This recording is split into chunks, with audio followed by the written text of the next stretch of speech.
the biggest threat to the U.S. is going to be domestic terrorism from men and women in uniform who are weaponized by AI girlfriends. Are you a mediocre lawyer?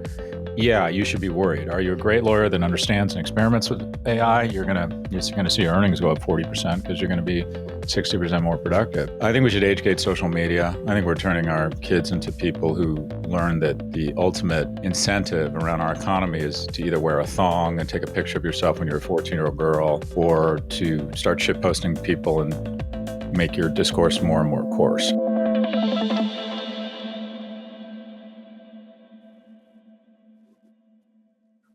Scott Galloway is a marketing professor, a serial entrepreneur, a business guru, a podcaster, an author, and most of all, a mentor to millions, something I think we don't talk about enough. He's founded 9 companies. He's the best-selling author of, I think, 4 or 5 books. Look, you probably know who he is, so let's get on with it. It's a privilege for us to have him here today to discuss his wildest prediction for the future, and also his new book, The Algebra of Wealth, A Simple Formula for Financial Security. Scott, welcome to the show. Good to be with you, Tom. So let's kick it off. Let's talk about the future. What is your wildest prediction for the future?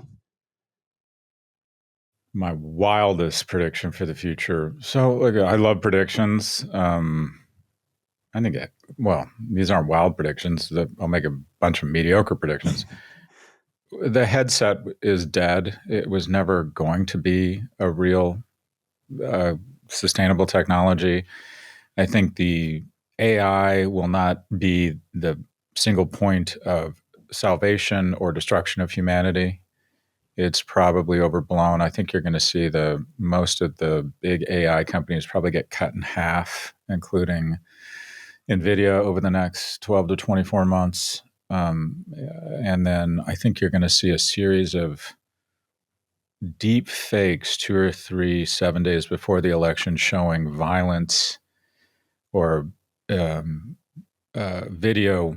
AI generated video of violence at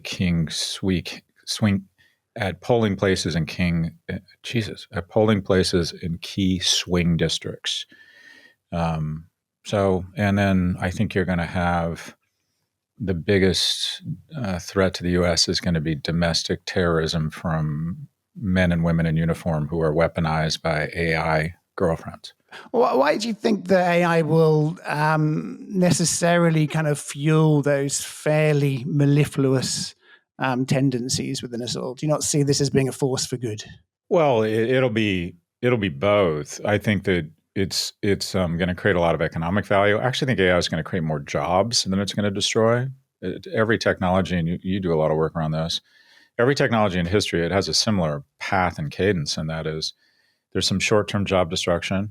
Elevators put elevator attendants, or the car put people, the horse and buggy out of business. But automation was supposed to destroy jobs in the auto industry, but we didn't envision heated car seats and car stereos, and we ended up with more jobs eventually in the global auto industry. I think the same thing is true of AI. I think it'll destroy some jobs in the short term, and that's what the media will cover. But I think there's going to be a ton of innovation and new businesses started because AI will let people start businesses on $100,000 in capital instead of $5 million.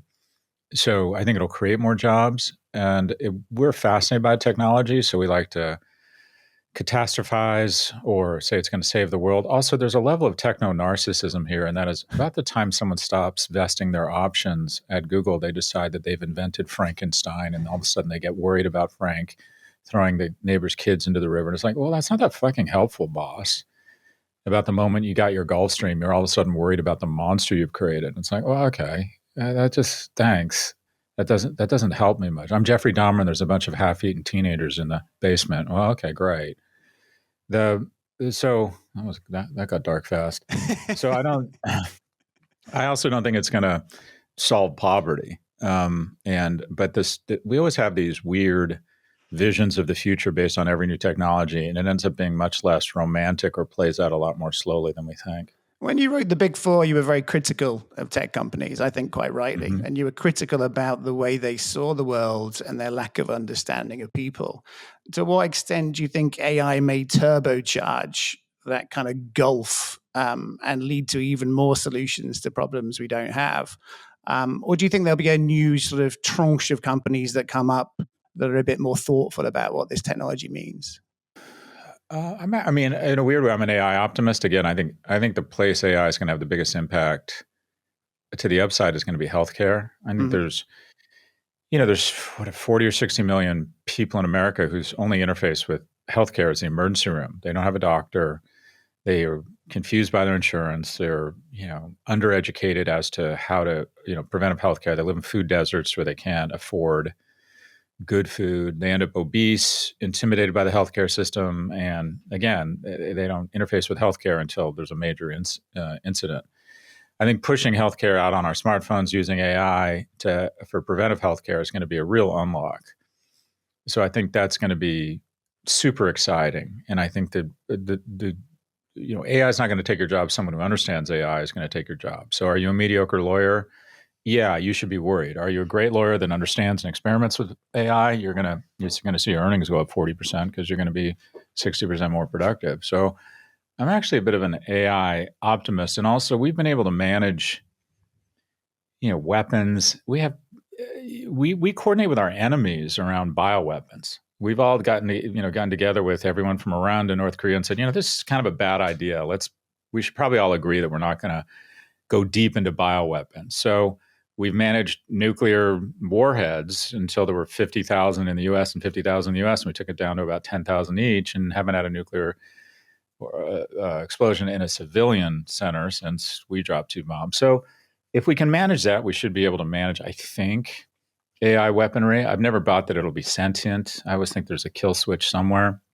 I think the risk people aren't talking about is loneliness. And I think that's an existential crisis. I was speaking to the Secretary of the Department of Homeland Security, and I said, I think the biggest threat to the U.S. is men and women in uniform or at our critical infrastructure being weaponized by, this is what I would do if I were a terrorist organization. I would I would invest in cheap AI girlfriends. I would try and establish relationships with 500,000 people at our ports, our airports, whatever. Use biometrics to identify when they're tired and anxious.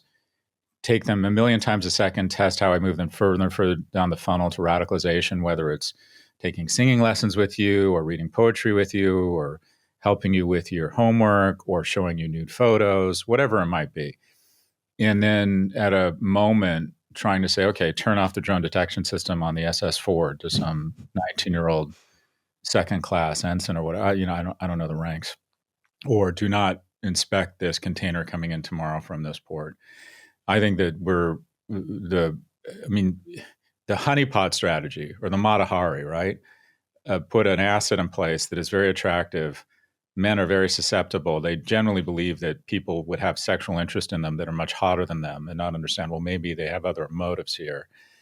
Imagine being able to do that at scale millions of times. That's kind of what AI girlfriends will present. And I think I think you're going to see, to me, the biggest threats are if America's problems are a horror movie, the calls coming from inside of the house. And I think the phone is going to be AI.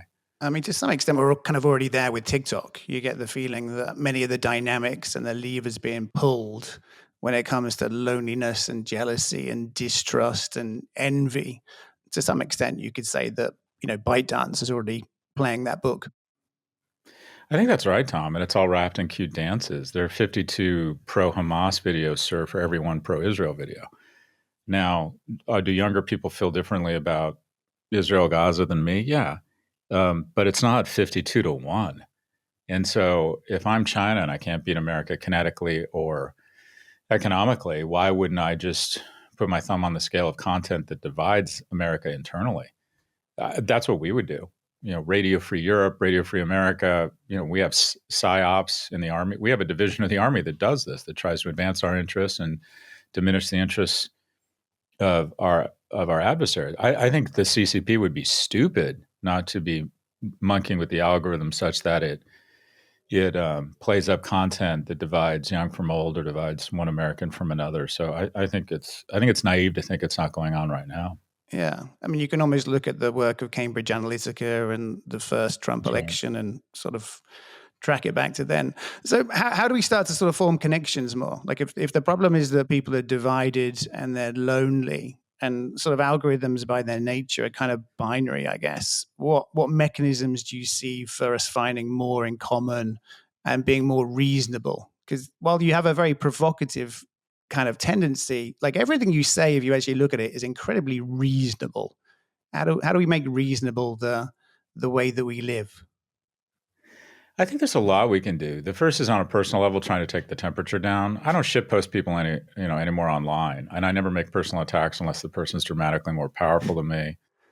All of us as individuals can just try and take the temperature down, right? If I don't wait for someone to say something stupid about me on social media and then go after them, I just don't do that. On a more macro level, I think there's a lot of programs. I think we should age gate social media. I think we're turning our kids into people who learn that the ultimate incentive around our economy is to either wear a thong and take a picture of yourself when you're a 14-year-old girl, or to start shit posting people and make your discourse more and more coarse. I just think we should educate social media. I think it'll be a dramatic reduction in depression and rage among young people. I think we need to invest in third places, get young people meeting each other more, whether it's parks, leagues, nonprofit institutions. I believe we should have mandatory national service. Some of the lowest teen depression or young adult depression in the world is in a nation that is facing existential threat every day, and that's Israel. And I think it's because they all serve in the same uniform in the agency of something bigger than themselves. They're fit, they're outdoors, they're meeting friends, mentors, co-founders, mates. I think we need to expose American youth to other American youth from different economic classes, different genders, different sexual orientations, different backgrounds. I really do think that we need to restore the connective tissue between Americans. And then more generally, I think we need to shove a lot more money or stop the transfer of wealth from young to old, which I think has taken place over the last 40 years, that not only makes it harder for younger people, but specifically has made men much less economically and emotionally viable as mates. And that is the cohort that's ascended fastest globally is women, and it's a wonderful thing. There are now more women seeking tertiary education globally than men. And when you think about the fact that some countries don't allow women to seek tertiary education, that's really extraordinary.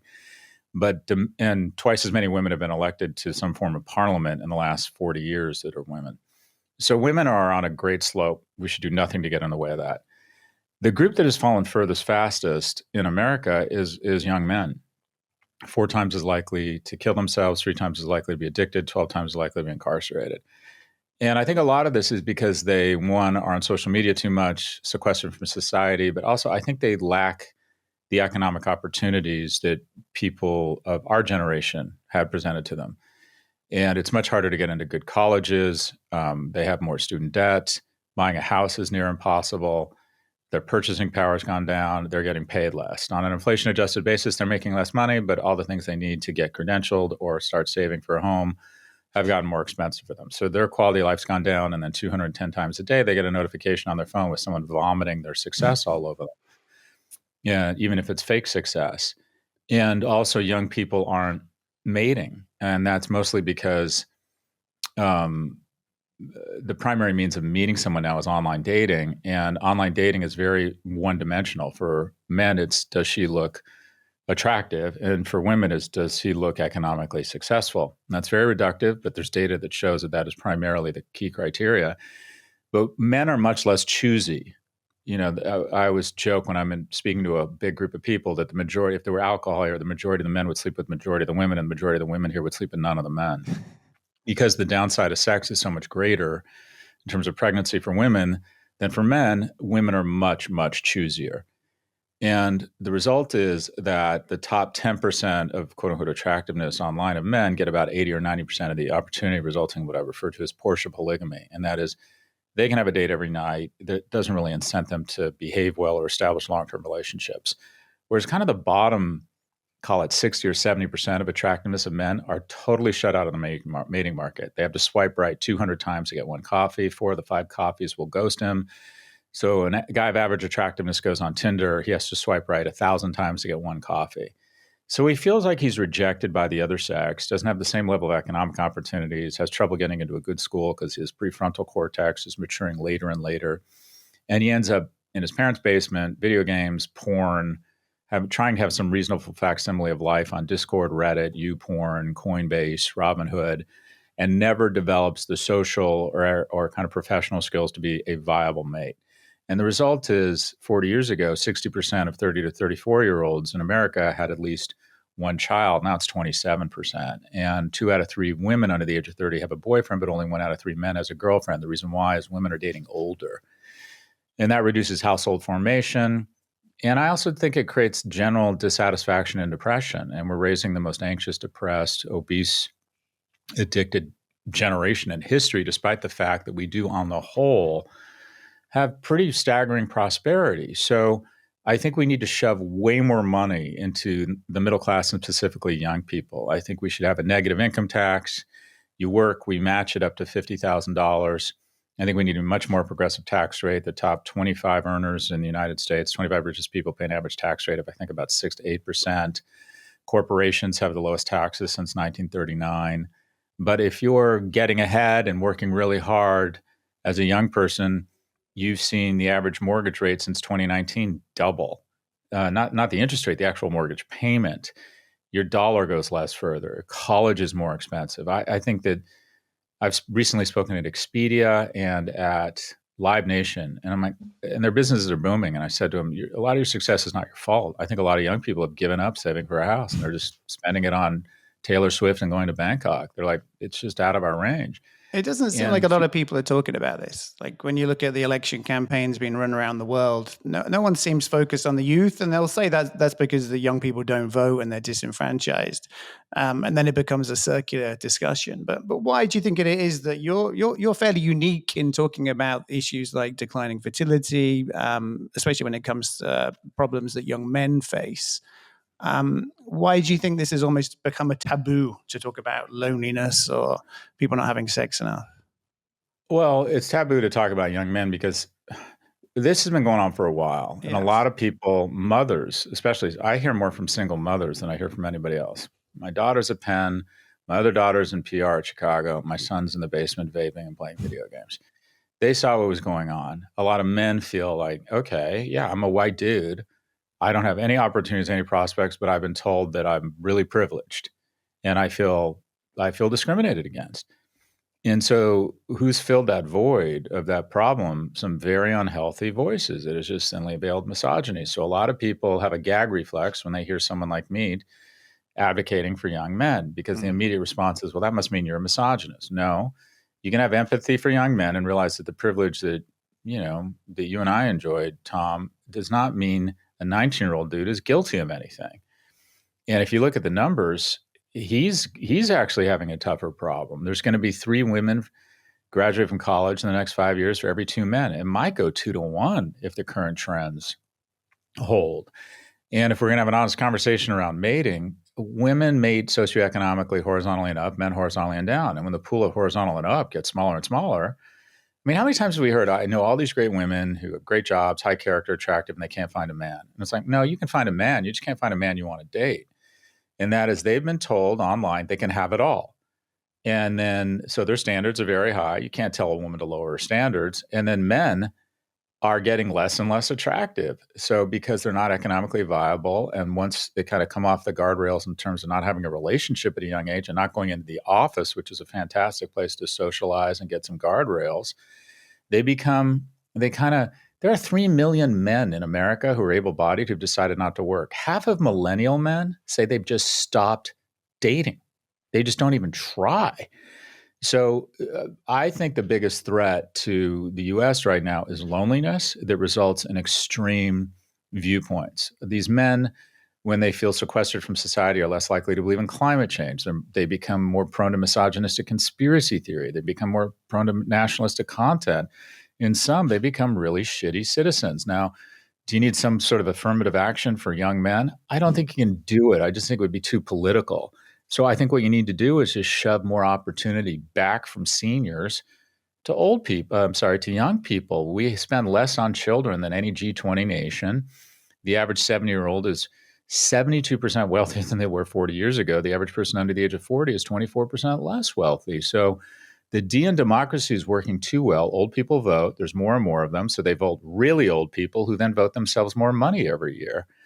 And the amount of money we have to invest in education, technology, which has huge ROI and helps young people and jobs programs and big infrastructure projects where the beneficiaries are oftentimes young people specifically. The Jobs Act, not the Infrastructure Act, no one wanted to talk about this, but 70% of those jobs are going to go to young men without college degrees.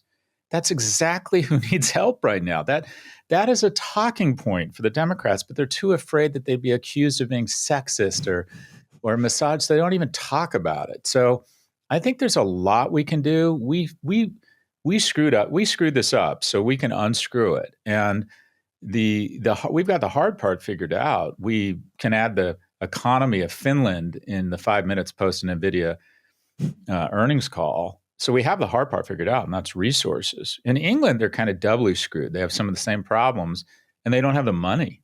It's like, okay, you got to get the money somewhere. And What in do the you think U.S., happens when the baby boomer generation dies? I mean, there are reports that there should be $30 trillion of wealth that's handed down by yeah, existing asset owners.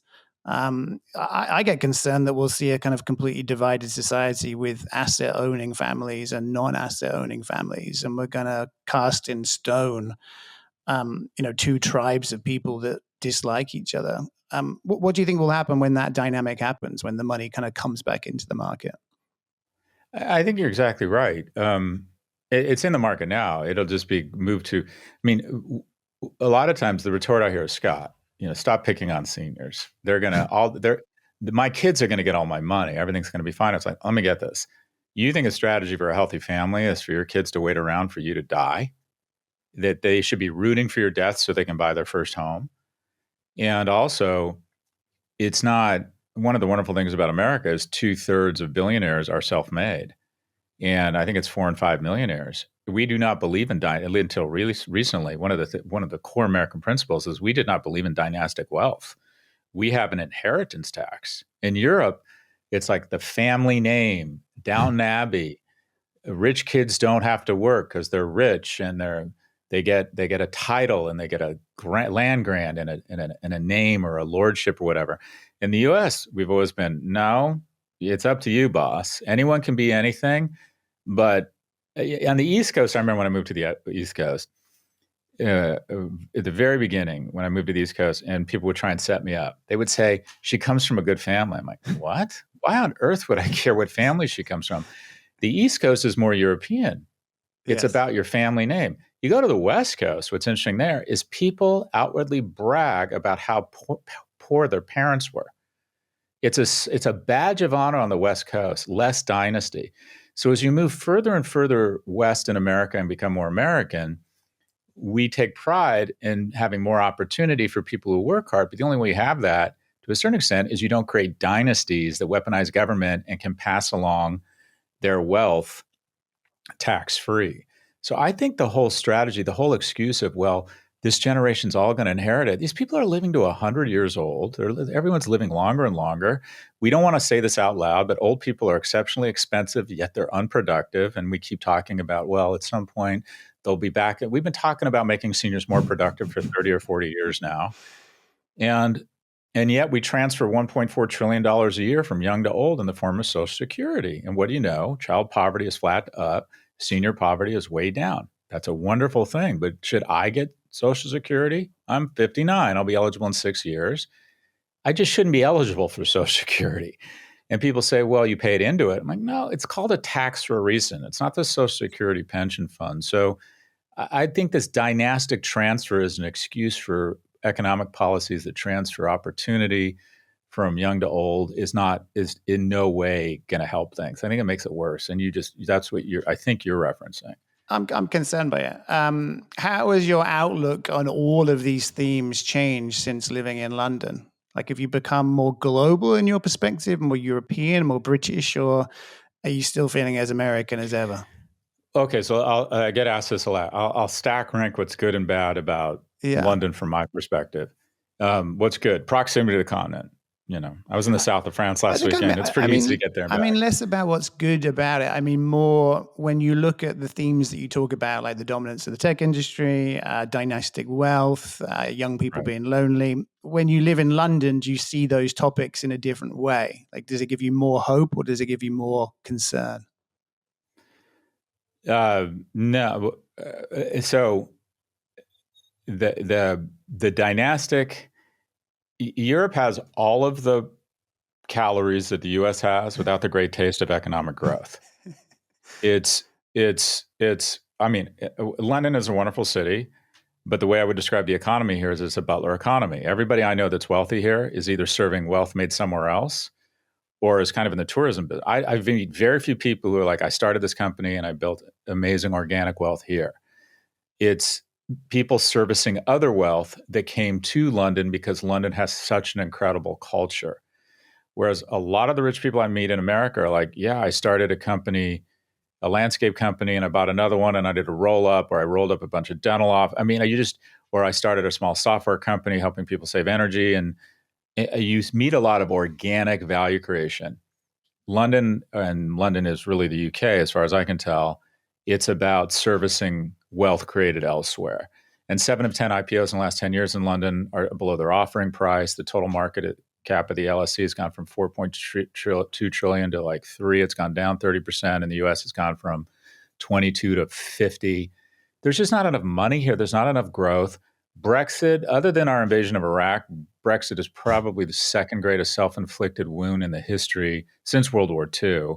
It's like, how do we make everything more expensive, but become more productive and raise prices? I mean, how do we slow growth and raise prices?